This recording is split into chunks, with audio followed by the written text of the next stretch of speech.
Well, I think it helps take the big mission and vision to take the hope of Christ to every student, and it helps me to do my part. It helps me to walk forward in unity.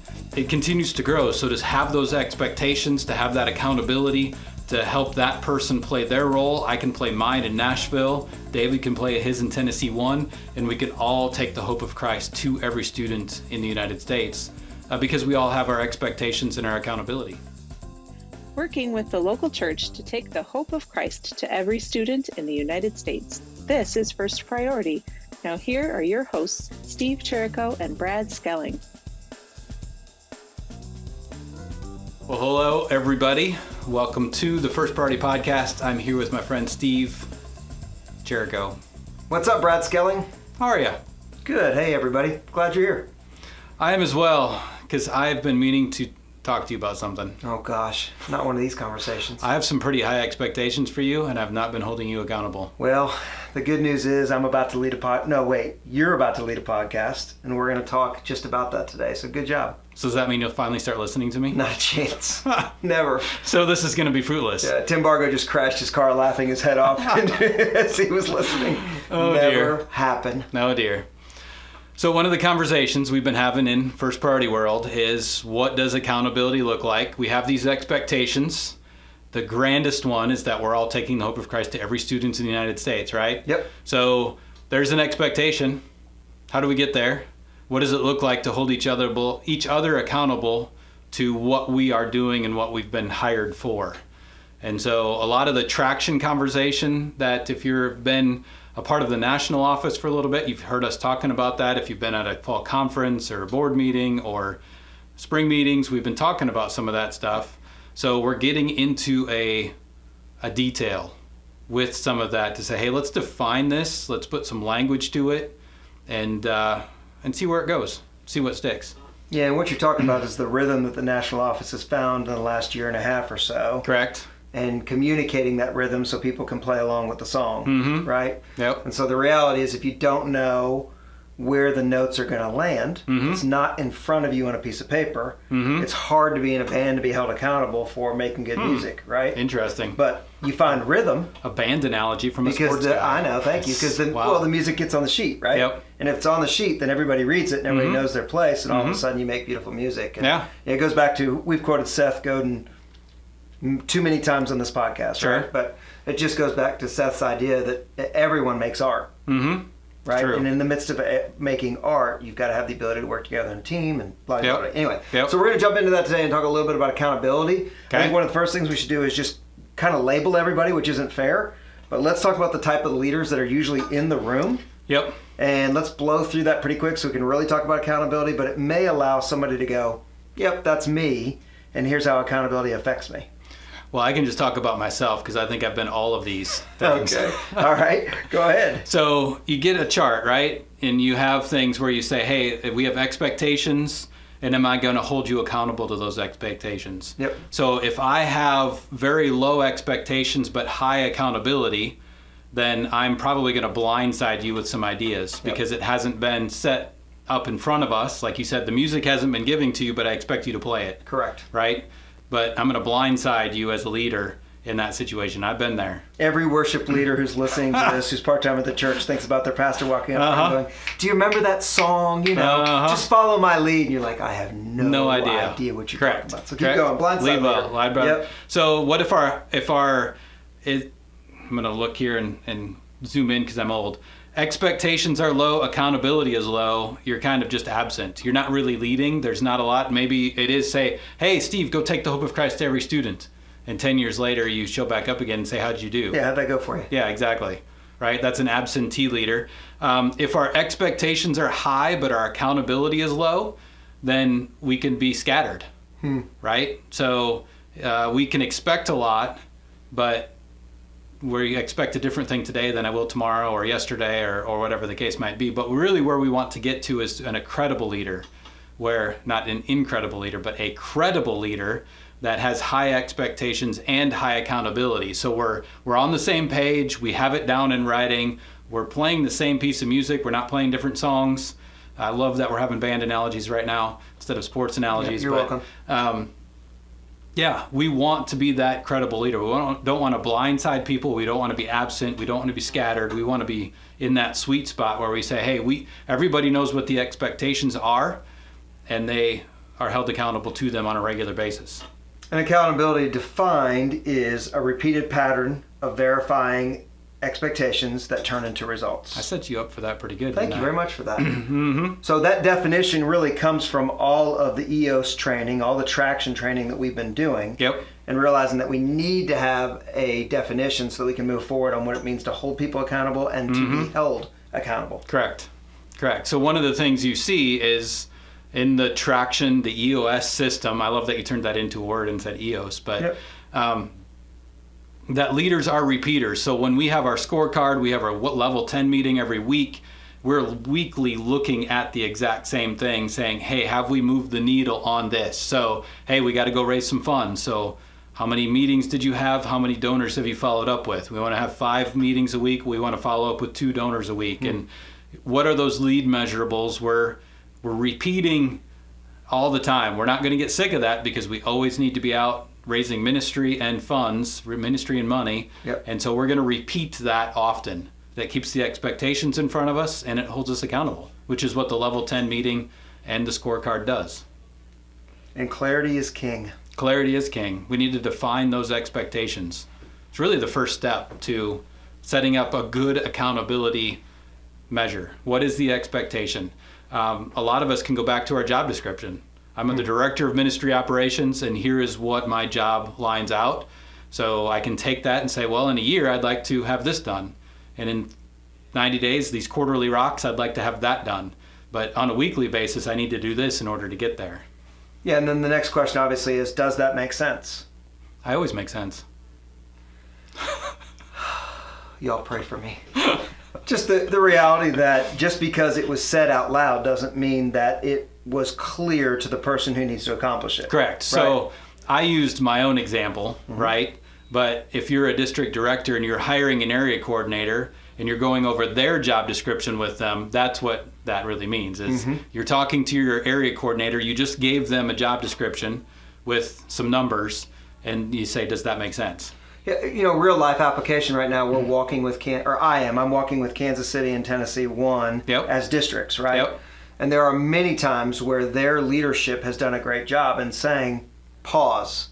You have 15 years tenure in this and it's flowing out of your mouth really quickly, right? It's just, right? And so I want you to listen to me spit it back so that I can make sure I have it. Yep. It's that moment of, does that make sense? And what a great level of leadership they've shown by saying, I want to make sure that it makes sense to me so that I'm going to do the following, which is I'm going to repeat it back to you. Correct. Which is number 3. Correct. That's the next thing that needs to happen is repeating that back because you take ownership when you say it, right? It's why we want students, the gospel to come out of students' mouth is because we know that when they speak the words of Jesus and they proclaim the name of Jesus, that they have owned their faith. Yeah. It's the same thing here with accountability and expectations. Hey, do you own this job? Yeah.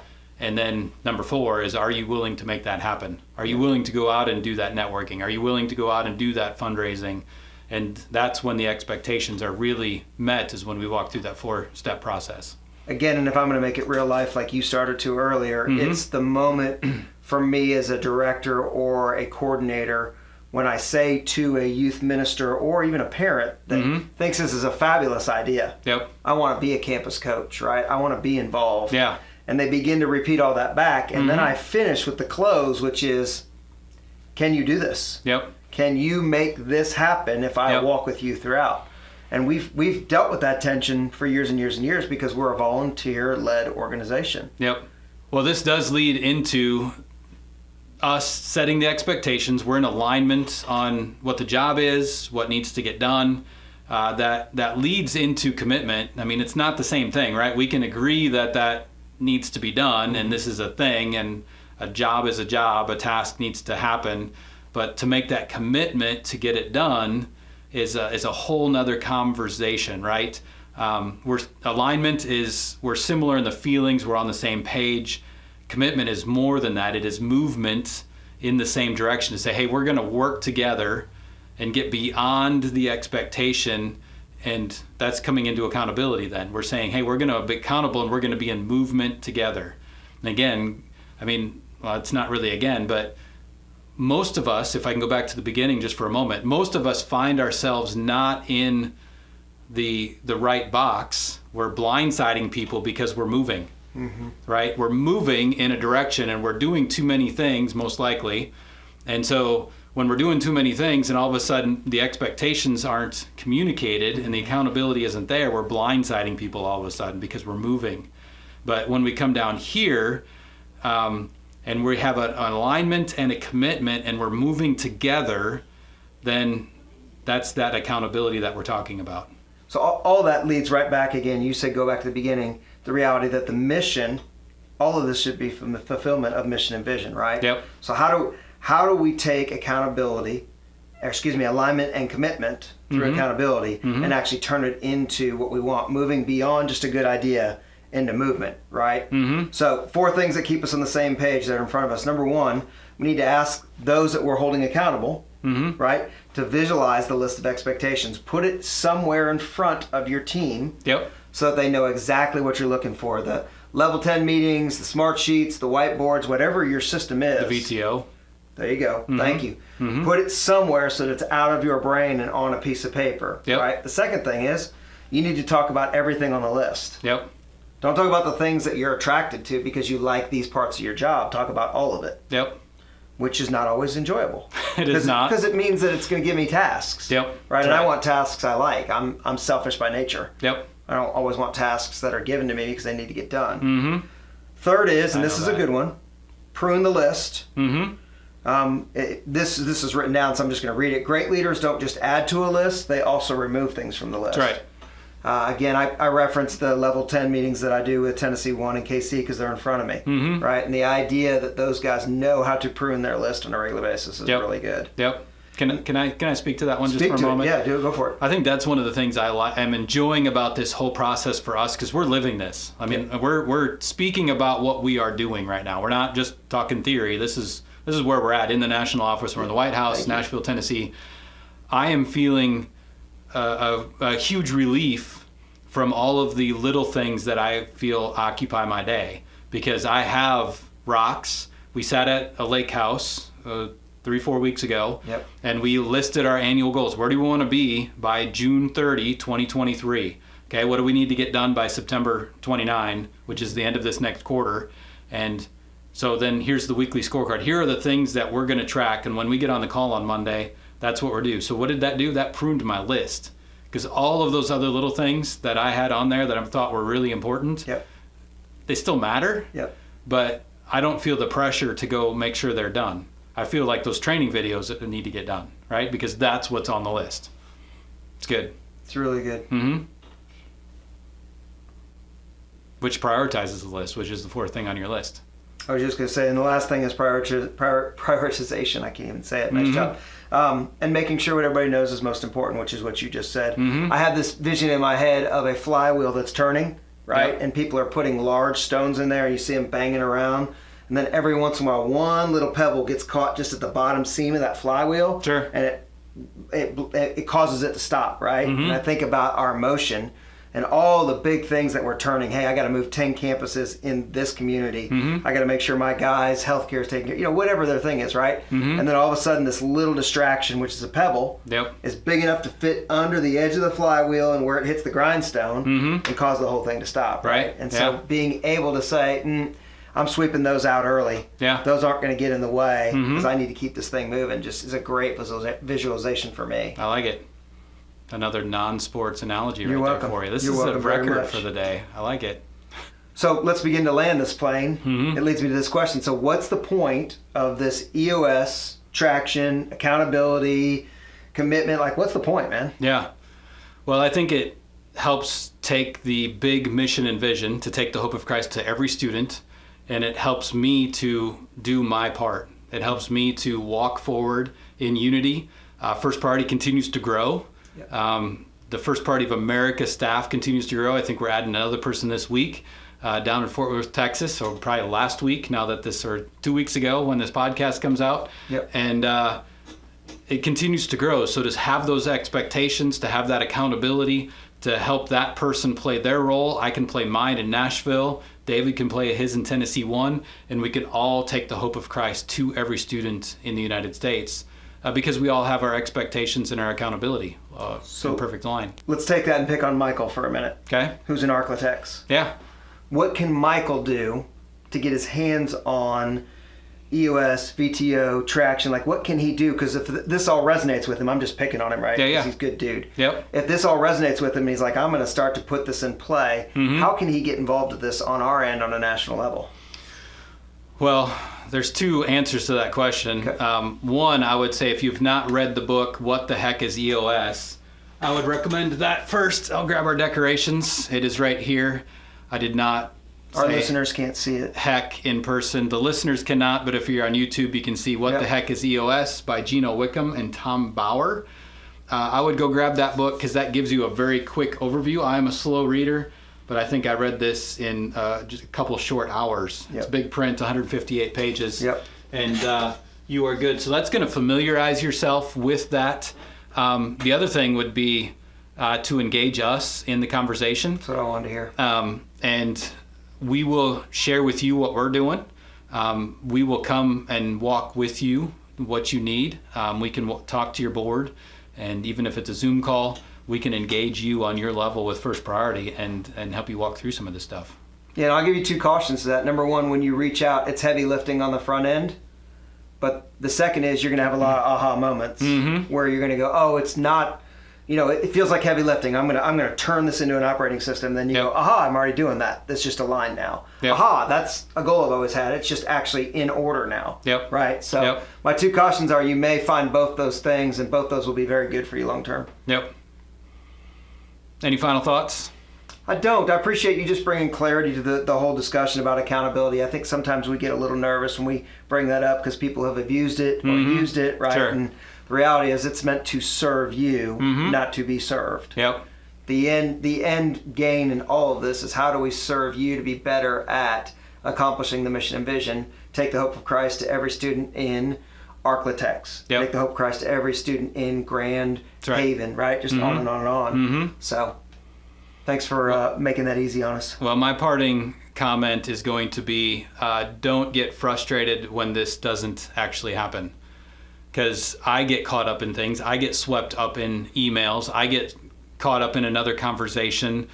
There's another person who called and I need to respond to them or whatever. All of a sudden it's 5 o'clock that day and you're like, well, I just didn't do what I was supposed to do.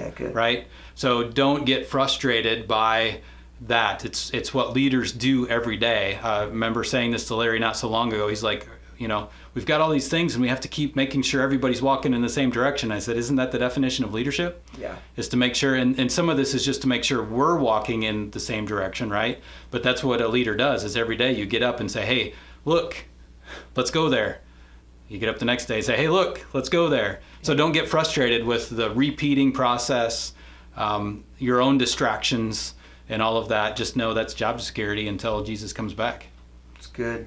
This is a good podcast for those of you that are out there, a vidcast, if you're watching it, to not only like and share, but also to comment and give us some of your feedback. There are high-level leaders out there that are both listening to this and repeating it to us, which is a little nuts when we're out there traveling. But if you've got some comments, right? You've got them things you want to kind of put in the midst where, hey, you kind of scathed over this or skipped this, and the reality is this is a big deal. And so give us your thoughts. Be good. Well, thanks, Steve. It's a good conversation. Another good one. Thanks for being on the podcast, Thanks Brad. for some great analogies. You're welcome. Today. Music. Excellent. Music, art. And mechanical. I was flywheel. all in today. I was all in. That's good. You're welcome, buddy. All right. Well, thanks everyone for listening, for commenting, for sharing with your team. Hope it was beneficial to you and to the kingdom as we move forward together and taking the hope of Christ to every student. Till next week. See you.